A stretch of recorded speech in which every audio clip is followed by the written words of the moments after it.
मुझे उम्मीद है कि आप सभी अच्छे हैं और आज मैं लेकर आई हूं NEET physics MCQs on the topic dual nature of radiation and matter. तो हम ढेर सारे मल्टीपल चॉइस क्वेश्चंस देखेंगे, जिस तरह के क्वेश्चंस पिछले ईयर के नीट के एग्जाम्स में पूछे गए हैं या फिर जिस तरह के क्वेश्चंस पूछे जा सकते हैं विथ डिटेल्ड एक्सप्लेनेशन, जिससे आपको प्रॉब्लम सॉल्विंग अप्रोच भी समझ आएगा। And this is going to be a great revision for you. Let's get started.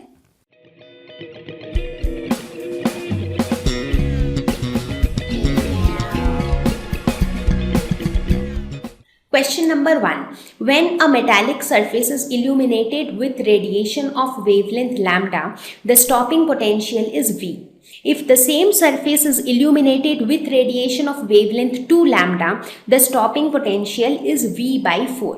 तो इसमें ये कहा जा रहा है कि आपके पास सेम मेटालिक सरफेस है, तो जो मेटल है वो वही का वही मेटल है, ठीक है। एक बार हम उस मेटल के ऊपर लैम्डा वेवलेंथ की लाइट को फॉल कराते हैं और सेकेंड केस में हम क्या करते हैं, उसी मेटल के ऊपर हम 2 लैम्डा वेवलेंथ की लाइट को फॉल कराते हैं और दोनों केसेस में हम देखते हैं कि जो स्टॉपिंग पोटेंशियल है वो अलग अलग है। वो तो अलग होगा ही, क्योंकि हमने देखा था कि स्टॉपिंग पोटेंशियल जो है वो लाइट की फ्रीक्वेंसी पे डिपेंड करता है और फ्रीक्वेंसी और वेवलेंथ रिलेटेड होते हैं। वेवलेंथ चेंज होगा तो फ्रीक्वेंसी भी चेंज होगी, राइट। तो चूंकि हम वेवलेंथ को चेंज कर रहे हैं तो ऑब्वियसली स्टॉपिंग पोटेंशियल चेंज हो रहा है। तो हमको निकालना है यहाँ पे थ्रेशोल्ड वेवलेंथ, ठीक है। तो इससे पहले सबसे पहले हमें क्या करना होगा, हमें फोटो इलेक्ट्रिक इक्वेशन लिखना होगा। तो यहाँ हम फोटो इलेक्ट्रिक इक्वेशन लिखेंगे स्टॉपिंग पोटेंशियल और वेवलेंथ के टर्म्स में, क्योंकि ये दोनों चीज़ों की वैल्यू दी हुई है यहाँ पे। तो हमें क्या पता है, E V naught is equal to H C by lambda minus 5। ये हमारा फोटो इलेक्ट्रिक इक्वेशन है, राइट। तो अब यहाँ पे 2 केस दिया हुआ है। तो पहले केस में क्या बोला जा रहा है कि स्टॉपिंग पोटेंशियल वी है और वेवलेंथ जो है वो लैम्डा है, राइट। अच्छा, और ये फाई क्या है, फाई जो है वो मेटल का वर्क फंक्शन है। तो वर्क फंक्शन को हम कैसे लिखेंगे, वर्क फंक्शन को हम लिख सकते हैं H nu not. Work function किसी भी मेटल का होता है एच न्यू नॉट, यानी कि एच इंटू न्यू नॉट, जहाँ न्यू है थ्रेशोल्ड फ्रीक्वेंसी, इसको हम लिख सकते हैं H C by lambda naught. तो इसको हम लिख सकते हैं H C by lambda naught. तो ये हो गया हमारे इक्वेशन 1। ठीक, इसी तरह से हम केस 2 के लिए इक्वेशन लिखते हैं। केस 2 में जो है रेडिएशन का जो स्टॉपिंग पोटेंशियल है वो V बाई 4 है। तो ये हो जाएगा ई V बाई 4, इधर हो जाएगा H C divided by 2 lambda, क्योंकि यहाँ पे लाइट की वेवलेंथ 2 लैम्डा है, minus H C by lambda naught. तो ये हो गया हमारा इक्वेशन 2। तो अब हमारे पास ये 2 इक्वेशन है। हम क्या करेंगे, अगर आप दोनों इक्वेशन को ध्यान से देखें तो ई वी की ये पूरी वैल्यू है और यहाँ पे ई वी बाई 4 की ये पूरी वैल्यू है। तो यहाँ पे हम E V is equal to लिख सकते हैं 4 H C by 2 lambda minus 4 H C by lambda naught, ठीक है।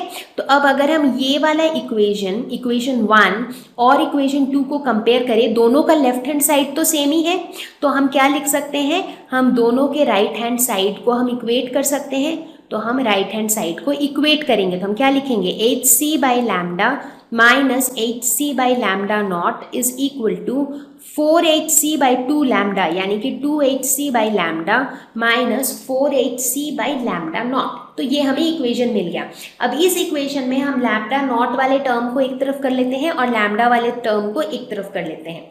तो ये हो जाएगा 4 H C by lambda naught minus H C by lambda naught is equal to 2 H C by lambda minus H C by lambda.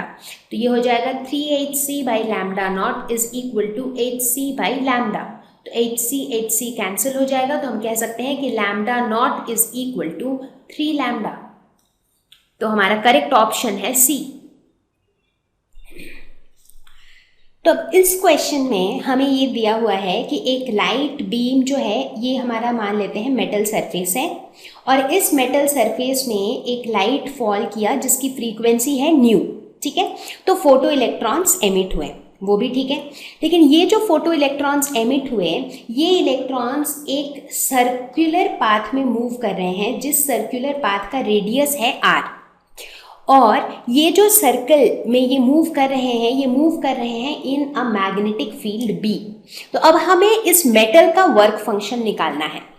तो आप सोच रहे होंगे कि इस मेटल के वर्क फंक्शन के साथ इन इलेक्ट्रॉन्स का मूव करने का क्या रिलेशन है। जब इलेक्ट्रॉन्स एक सर्कुलर पाथ में मूव करता है in a magnetic field of strength B, तो जो सेंट्रीपिटल फोर्स होगा जो टुवर्ड्स द सेंटर एक्ट करेगा, जिसकी वजह से इलेक्ट्रॉन सर्कल में मूव कर पा रहा है, ये centripetal force will be equal to QVB, that is जो फोर्स इलेक्ट्रॉन एक मैग्नेटिक फील्ड की प्रेजेंस में फील करता है, ये दोनों फोर्स आपस में इक्वल होंगे। ठीक है, तो यहां से हम क्या कह सकते हैं, ये जो हमको पूरा रिलेशन मिला इसमें से हम कह सकते हैं कि V will be equal to QBR divided by M। V की ये वैल्यू हो जाएगी, दैट मीन्स जिस वेलोसिटी से इलेक्ट्रॉन मूव कर रहा है वो वेलोसिटी की ये वैल्यू हो जाएगी। ठीक है, तो फिर इलेक्ट्रॉन की काइनेटिक एनर्जी क्या हो जाएगी, काइनेटिक एनर्जी क्या होती है, हाफ mv²। ठीक है, तो ये हो जाएगी half into m into v², यानी कि QBR/m का होल स्क्वायर। ठीक है, तो ये क्या हो जाएगा, half Q²B²R divided by m, ये हो जाएगी इलेक्ट्रॉन्स की काइनेटिक एनर्जी। तो अब हमें इलेक्ट्रॉन की काइनेटिक एनर्जी पता चल गई। अब हम वापस आते हैं फोटो इलेक्ट्रिक इक्वेशन में। तो फोटो इलेक्ट्रिक इक्वेशन के हिसाब से जो इलेक्ट्रॉन की मैक्स काइनेटिक एनर्जी होती है वो क्या होती है, E यानी कि energy of the incident radiation, जो कि यहाँ पे h न्यू है, माइनस फाई यानी कि work function of the metal, यही हमें निकालना है। तो हम क्या कह सकते हैं, अब k की वैल्यू तो हमने ऑलरेडी निकाल ली है, विच इज 1/2m QBR का होल स्क्वायर। तो अब यहाँ से हम कह सकते हैं कि phi is equal to h nu minus 1/2m QBR whole square. तो यानी कि कौन सा करेक्ट ऑप्शन है, अब यहाँ पे जो m है, m बेसिकली क्या है, मास ऑफ इलेक्ट्रॉन, जो q है वो क्या है, चार्ज ऑन इलेक्ट्रॉन यानी कि E, राइट। तो इस केस में हमारा करेक्ट ऑप्शन है B। तो अब आपको समझ में आ गया, ये जो हमारे पास ये जो इलेक्ट्रॉन्स जो मैग्नेटिक फील्ड में मूव कर रहा है, ये जो इन्फॉर्मेशन थी, इस इन्फॉर्मेशन से हमने इलेक्ट्रॉन की काइनेटिक एनर्जी निकाल ली। अब एक बार इलेक्ट्रॉन की काइनेटिक एनर्जी हमने ऑलरेडी निकाल ली है तो वर्क फंक्शन निकालना बहुत सिंपल है। वर्क फंक्शन क्या हो जाएगा, E माइनस फाई। ठीक है, ओके। तो अब हम नेक्स्ट क्वेश्चन देखते हैं, question number 3। Lights off wavelength lambda A and lambda B falls on two identical metal plates A and B respectively. The maximum kinetic energy of photoelectrons is Ka and Kb respectively. Then which one of the following relation is true? तो इस case में question में क्या कहा जा रहा है कि हमारे पास दो आइडेंटिकल मेटल प्लेट्स हैं। लेट अस से कि ये मेटल प्लेट A है और ये मेटल प्लेट B है, और आइडेंटिकल है इसका क्या मतलब है, दोनों का मटेरियल सेम है। ठीक है, अगर दोनों का मटेरियल सेम है इसका मतलब है दोनों का वर्क फंक्शन भी सेम होगा, क्योंकि वो दोनों सेम चीज़ से बना हुआ है, राइट। अच्छा, अब जो लाइट इनमें फॉल कर रही है, तो A में जो लाइट फॉल कर रही है उसकी वेवलेंथ है लैम्डा A, और B में जो लाइट फॉल कर रही है उसकी वेवलेंथ है लैम्डा B। ठीक है, तो ये सिनेरियो है जिसमें दो मेटल प्लेट्स हैं A और B, जिसमें लैम्डा A और लैम्डा B वेवलेंथ की लाइट फॉल कर रही है। Maximum kinetic energy of photo electrons is Ka and Kb respectively. अब यहाँ से जो इलेक्ट्रॉन्स निकल रही है उनकी मैक्सिमम काइनेटिक एनर्जी Ka है, यहाँ से जो इलेक्ट्रॉन्स निकल रही हैं उनकी मैक्सिमम काइनेटिक एनर्जी Kb है। तो अब आपको ये Ka और Kb के बीच का रिलेशन बताना है, कौन सा बड़ा है, कौन सा छोटा है, कितना बड़ा है, तो ये बेसिकली इन दोनों के बीच का रिलेशन बताना है। तो हमें क्या पता है, फोटो इलेक्ट्रिक इक्वेशन से हमें पता है कि मैक्सिमम काइनेटिक एनर्जी जो है वो होता है E माइनस फाई। ठीक है, अब यहाँ पे लाइट का एनर्जी तो दिया हुआ नहीं है लेकिन वेवलेंथ दिया हुआ है, तो E को हम वेवलेंथ के फॉर्म में लिखते हैं hc/λ माइनस फाई। ठीक है, अब हम दोनों प्लेट्स की बात करते हैं। तो पहले हम प्लेट A की बात करते हैं। प्लेट A में क्या हो जाएगा, जो मैक्सिमम काइनेटिक एनर्जी है वो है Ka, तो Ka is equal to hc/λ minus phi. और प्लेट B के लिए क्या हो जाएगा, प्लेट B के लिए हो जाएगा Kb is equal to hc/λ minus phi. तो ये जो क्वेश्चन में दिया हुआ है उसी को बस हमने इक्वेशन के फॉर्म में लिख दिया है। अब हमको दोनों के बीच का रिलेशन चाहिए, राइट। तो अब हम इसको थोड़ा अलग तरीके से लिखते हैं। तो के ए को हम लिख सकते हैं H C divided by 2 lambda B, क्योंकि lambda A is equal to lambda B, lambda A is equal to 2 lambda B. तो हम के ए को लिख सकते हैं H C by 2 lambda B minus 5, ठीक है। इसको हम क्या लिख सकते हैं, अगर हम हाफ को कॉमन ले लेते हैं तो अंदर रह जाएगा H C by lambda B minus 5। इसको हम फर्दर क्या लिख सकते हैं, H C by lambda B की जगह इस इक्वेशन को अगर आप देखें तो आप लिख सकते हैं K B plus 5 is equal to H C by lambda B. तो ठीक वही चीज़ को हम H C by lambda B की जगह डाल देते हैं। तो यहाँ पे हम लिख सकते हैं के बी प्लस 5 माइनस, अच्छा यहाँ पे एक छोटी सी मिस्टेक हुई है, जैसे 1/2 कॉमन लिया तो यहाँ पे 5 की जगह क्या हो जाएगा, 2/5 हो जाएगा, राइट। तो यहाँ पे हो गया माइनस 2/5। तो इसको फर्दर कैलकुलेट करेंगे तो ये हो जाएगा हाफ के बी माइनस 5। तो हमारा फाइनल रिलेशन क्या निकला, फाइनल रिलेशन निकला के ए इज इक्वल टू के बी हाफ के बी माइनस 5/2, ये हमारा फाइनल रिलेशन निकला। तो इस फाइनल रिलेशन को देख के हमें ये पता चल रहा है कि हाफ के बी की चाहे जो भी वैल्यू है उसमें से जब हम कुछ घटाते हैं तभी हमें के ए मिलता है, राइट। तो हम यहाँ पे एक बात के लिए, तो अब के बी या के ए एक दूसरे से कौन बड़ा है कौन छोटा है वो पता नहीं, लेकिन ये बात तो तय है कि जो हाफ के बी है इसकी चाहे कुछ भी वैल्यू, अगर इसकी वैल्यू 100 है, 100 में से कुछ कम करेंगे तभी ही के ए आएगा। इसका क्या मतलब हुआ कि के ए की जो वैल्यू है वो हमेशा ही हाफ के बी से छोटी होगी, right. K A will always be less than K B by 2। इसको आपको समझना पड़ेगा अच्छे से।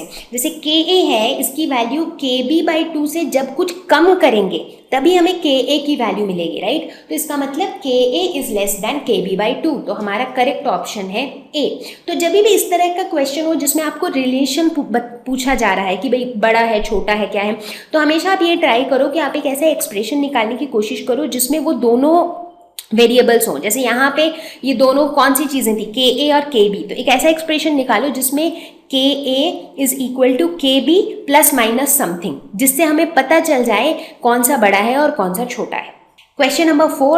For photoelectric emission from certain metal, the cutoff frequency is nu. If the radiation of frequency 2 nu impinges on the metal plate, the maximum possible velocity of the emitted electron will be. ठीक है, तो इस question में ये बोला जा रहा है कि जो फ्रीक्वेंसी है उसको हम चेंज कर रहे हैं। तो फ्रीक्वेंसी को चेंज करने से जो इलेक्ट्रॉन निकल रही है उसके वेलोसिटी में कितना इम्पैक्ट है।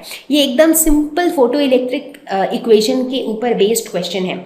तो फोटो इलेक्ट्रिक इक्वेशन से हमें क्या पता है कि मैक्सिमम काइनेटिक एनर्जी जो होती है इलेक्ट्रॉन की वो क्या होती है, E माइनस 5, और E क्या होती है, h न्यू। यहाँ पे हम फ्रीक्वेंसी के टर्म्स में लिखेंगे क्योंकि क्वेश्चन में फ्रीक्वेंसीज की बातें हो रही हैं। तो E हो जाएगा h न्यू माइनस जो फाई है दैट इज वर्क फंक्शन, वो हो जाएगा h न्यू नॉट, जहाँ पे न्यू नॉट हमारा थ्रेशोल्ड फ्रीक्वेंसी है। और काइनेटिक एनर्जी को भी हम वेलोसिटी के टर्म्स में लिखेंगे क्योंकि क्वेश्चन में हमें वेलोसिटी पूछा जा रहा है, राइट। तो इसको हम लिख सकते हैं हाफ mv², ठीक है।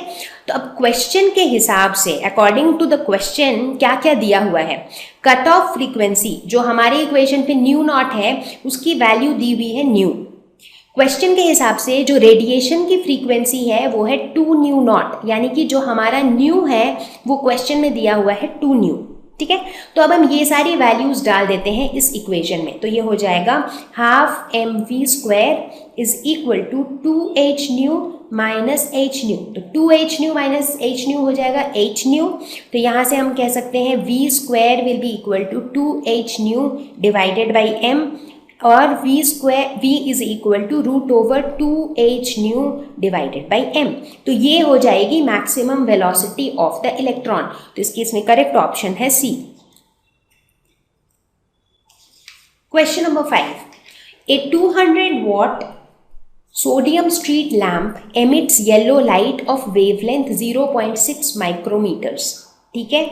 एक सोडियम लैम्प है जिसका पावर कितना है 200 वॉट्स, इतने वॉट का लैम्प है जो लाइट एमिट करता है और उस लाइट की वेवलेंथ है इतनी। हमें ये एज्यूम करना है कि it is 25% efficient in converting electrical energy to light, ठीक है। मतलब एफिशिएंसी जो है वो 25% है, मतलब अगर अंदर उसके 100 है तो वो 100 में से सिर्फ 25 को ही लाइट में कन्वर्ट कर पाएगा। अगर 100 इलेक्ट्रिकल एनर्जी उसके अंदर है तो बस 25 को वो लाइट में कन्वर्ट कर पाएगा। तो हमें क्या निकालना है, the number of photons of yellow light it emits per second. तो कितने फोटोन्स एमिट हो रहा है लाइट का। अगर हम पार्टिकल नेचर की बात करें तो लाइट जो है वो बहुत सारे फोटोन्स से बना हुआ है, तो यहाँ पे हमें फोटोन्स कितने सारे एमिट हुए वो बताना है। जहाँ हम एफिशिएंसी की बात करते हैं, एफिशिएंसी क्या होता है, एफिशिएंसी हमेशा होता है output by input.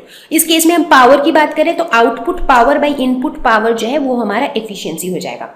Input power तो हमें पता है कि वो जो लैम्प है उसके अंदर की जो इलेक्ट्रिकल एनर्जी है वो कितनी है, एनर्जी इन द सेंस जो पावर है वो 200 वॉट्स है, यानी कि 200 जूल्स पर सेकेंड, ठीक है। तो ये इनपुट पावर है, तो ये तो हमें पता है। तो हमें पता क्या नहीं है, हमें आउटपुट पावर पता नहीं है, बट हमें ये पता है कि उस लैम्प का आउटपुट क्या है, येलो लाइट ऑफ वेवलेंथ इतना, इतने वेवलेंथ की लाइट उसका आउटपुट है, ठीक है। तो आउटपुट के लिए अब हम आउटपुट पावर की बात कर रहे हैं, तो आउटपुट पावर निकालने के लिए सबसे पहले हम एनर्जी निकालते हैं कि कितना एनर्जी वो एमिट कर रहा है, उसका आउटपुट एनर्जी कितना है। अच्छा, एक फोटोन की एनर्जी कितनी होती है, h न्यू, यानी कि hc बाई लैम्डा, ये एक फोटोन की एनर्जी होती है।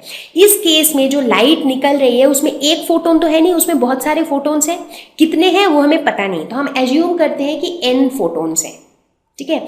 तो वो सारे n फोटोन्स की टोटल एनर्जी कितनी हो जाएगी, nhc बाई लैम्डा, ठीक है। अब अगर इतनी एनर्जी है, इतनी अगर आउटपुट एनर्जी है तो पावर कितना हो जाएगा, एनर्जी पर यूनिट टाइम, यानी कि NHC divided by lambda T, ठीक है। n की वैल्यू तो हमें पता नहीं, h तो प्लैंक्स कांस्टेंट है, c भी कांस्टेंट है, लैम्डा की वैल्यू हमें पता है 0.6 माइक्रोमीटर, इसको मीटर में कन्वर्ट करेंगे तो हो जाएगा 0.6 इंटू 10⁻⁻⁻6 मीटर्स। टाइम क्या है, टाइम है 1 सेकेंड, क्योंकि हमें यहाँ पे निकालना है कितने फोटोन्स निकले पर सेकेंड, तो यानी कि यहाँ पे हम 1 सेकेंड की टाइम की ही बात कर रहे हैं, ठीक है। तो यानी कि ये सारे वैल्यूज हमें पता है, तो इसका मतलब ये हमारा आउटपुट पावर निकल गया। अब क्वेश्चन के हिसाब से जो हमारा एफिशिएंसी है that is output power by input power, और एफिशिएंसी कितनी है 25%, मतलब 25/100 ये हमारी एफिशिएंसी है, और आउटपुट पावर कितना है NHC by lambda T divided by input power कितना है 200 वॉट्स, ठीक है। अब इन सब की वैल्यूज डालते हैं, n इंटू h की वैल्यू 6.6 इंटू 10⁻⁻34 इंटू c की value 3 into 10⁻8 divided by lambda की वैल्यू 0.6 इंटू 10⁻⁻6, t की वैल्यू 1 इंटू 200, ठीक है। तो यहाँ से हम बोल सकते हैं कि n is equal to 25/100 into 0.6 into 10⁻⁻6 into 200 divided by 6.6 into 10⁻⁻34 into 3 into 10⁻8। तो जब हम इसको सॉल्व करेंगे तो हमारी वैल्यू आएगी 0.015 इंटू 10⁻22, यानी कि 1.5 इंटू 10⁻20। तो इतने नंबर ऑफ फोटोन्स एमिट होंगे पर सेकेंड, तो करेक्ट ऑप्शन इज ए। तो आपको इसका कॉन्सेप्ट समझ में आ गया। एफिशिएंसी है मतलब आउटपुट बाय इनपुट, मतलब इनपुट का कितना पार्ट जो है वो आउटपुट पे निकल के आ रहा है, उसको हम एफिशिएंसी कहते हैं। Question number 6, a source S1 is producing 10⁻15 photons of wavelength 5000 angstrom. Another source S2 is producing 1.02 into 10⁻15 photons per second of wavelength 5100 angstrom. Then power of S2 by power of S1 is equal to. अब यहाँ पे दो source of light है, ठीक है, एक है S1 एक है S2। अब हमें क्या निकालना है, हमें दोनों के पावर का रेशियो निकालना है। तो पहले तो हम दोनों का पावर निकालने की कोशिश करते हैं, ठीक है। तो पावर क्या होता है, पावर होता है एनर्जी पर यूनिट टाइम, जो कि हमने अभी जस्ट देखा था कि power is equal to energy per unit time.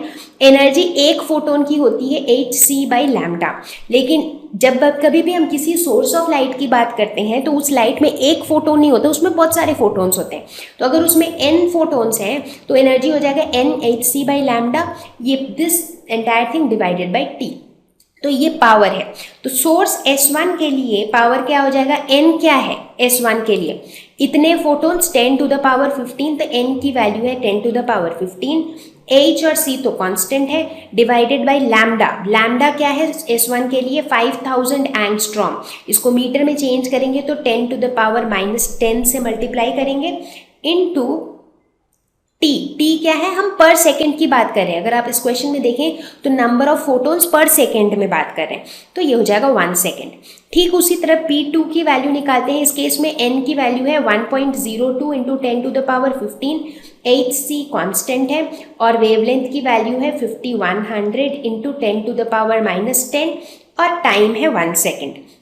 तो अब हम रेशियो निकालते हैं P2/P1, तो ये हो जाएगा 1.02 into 10 to the power 15 into hc divided by 5100 into 10 to the power -10। ये पूरा चीज़ divided by 10 to the power 15 into hc divided by 5000 into 10 to the power -10 into 1। तो ये hc कैंसिल हो जाएगा, तो यहाँ पे रह जाएगा 1.02, ये 10 टू द पावर 15 और 10 टू द पावर 15 भी कैंसिल हो जाएगा, तो यहाँ रह जाएगा 1.02 इंटू 5000 डिवाइडेड बाई 5100। तो ये हो जाएगा 5100 डिवाइडेड बाई 5100, यानी कि 1:1। तो correct answer is a. Question number 7. The threshold frequency for a certain photosensitive metal is nu naught. When it is illuminated by light of frequency nu is equal to 2 nu naught, the maximum velocity of photoelectrons is v naught. ठीक है, तो यहाँ पे क्या दिया हुआ है कि थ्रेशोल्ड फ्रीक्वेंसी ये है, जब जो लाइट फॉल कर रहा है इस मेटल पे उसकी फ्रीक्वेंसी है 2 न्यू नॉट, और जो इलेक्ट्रॉन्स एमिट हो रहे हैं उसकी वेलोसिटी है v नॉट। तो हमें ये निकालना है कि what will be the maximum velocity when the same metal is illuminated by light of frequency 5 nu naught. तो मतलब अगर जो लाइट फॉल कर रही है इसकी फ्रीक्वेंसी को हम और बढ़ा दें तो जो वेलोसिटी से इलेक्ट्रॉन्स निकल रहे हैं उस वेलोसिटी की वैल्यू क्या हो जाएगी। तो बेसिकली यहाँ पे हम बात कर रहे हैं फ्रीक्वेंसी और इलेक्ट्रॉन की वेलोसिटी के रिलेशनशिप की। ठीक है, तो इसमें भी हम फोटो इलेक्ट्रिक इक्वेशन ही लिखेंगे, बट उसको इस तरीके से लिखेंगे कि उसमें वेलोसिटी हो और उसमें फ्रीक्वेंसी भी हो। तो हमें पता है कि k max is equal to e minus five. e को हम फ्रीक्वेंसी के फॉर्म में लिखेंगे तो हो जाएगा h न्यू, फाई जो वर्क फंक्शन है उसको भी फ्रीक्वेंसी के फॉर्म में लिखेंगे तो हो जाएगा h न्यू नॉट, और k को हम वेलोसिटी के फॉर्म में लिखेंगे तो हो जाएगा हाफ mv²। ठीक है, अब हम दोनों केस के लिए इक्वेशन लिखेंगे। तो केस 1 में जो न्यू की वैल्यू है दैट इज 2 न्यू नॉट, ठीक है, और जो वेलोसिटी की वैल्यू है वो है v नॉट। तो ये हो जाएगा half mv² is equal to h into 2 nu naught minus h nu naught, यानी कि half mv² is equal to 2h nu naught minus h nu naught, यानी कि h न्यू नॉट। तो ये है इक्वेशन 1। अब हम केस 2 का इक्वेशन लिखते हैं। केस 2 में हो जाएगा हाफ mv², बिकॉज यहाँ पे v की वैल्यू हमें नहीं पता है तो ये v की वैल्यू हमें अभी निकालनी है। ये हो जाएगा h इंटू न्यू की वैल्यू यहाँ पे क्या है 5 न्यू नॉट, तो h into 5 nu naught minus h nu naught.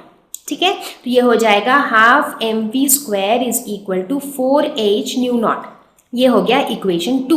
तो अब हमारे पास इक्वेशन 1 है और 2 है, तो हमें v की वैल्यू निकालनी है।